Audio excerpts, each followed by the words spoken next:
दरम्यान मुख्यमंत्री देवेंद्र फडणवीसांनी माध्यमांशी बोलताना विरोधी पक्षनेते राहुल गांधींच्या कालच्या पुण्यातील कार्यक्रमावरती निशाणा साधलाय। मुलींशी संवाद साधणाऱ्या राहुल गांधींची संसदेमध्ये महिला आरक्षण विधेयकावरून दुटप्पी भूमिका पाहायला मिळते, अशी टीका मुख्यमंत्र्यांनी केली आहे। तसंच आदिवासींच्या विकासासाठी सर्वात जास्त काम आमच्या सरकारनं केल्याचं मुख्यमंत्री म्हणाले।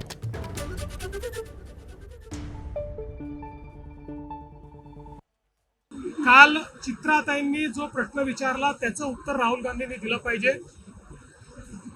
आपल्या संविधानाच्या प्रक्रियेमध्ये सर्वात मोठी व्यवस्था संसद आहे।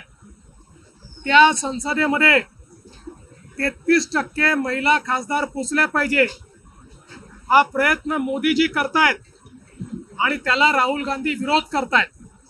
पुण्यात येऊन महिलांबद्दल बोलायचं आणि खरी महिलांना जी अधिकारिता मिळणार आहे, जो अधिकार मिळणार आहे, त्या विमेन्स रिझर्वेशन बिलाला विरोध करायचा, तो हाणून पाडायचं, ही राहुल गांधींची दुटप्पी भूमिका आहे।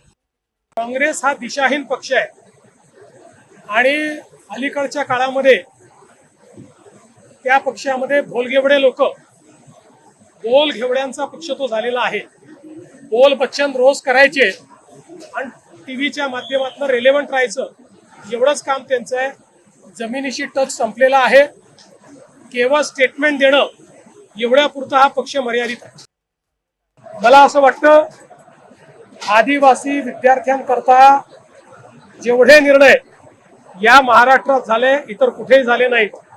विशेषतः आदिवासी स्वयं योजना एकमेव राज्य महाराष्ट्र आहे की हॉस्टेलमधल्या जागा संपल्यानंतर 20,000 मुलांना 60,000 रुपये प्रत्येकी रूम घेऊन राहायला, जेवायला आणि अभ्यास करायला देणारं हे एकमेव राज्य आहे।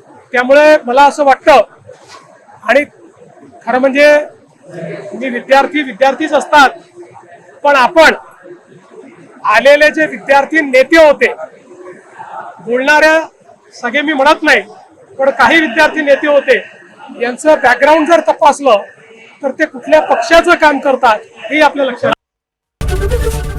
एबीपी माझा, उघडा डोळे बघा नीट।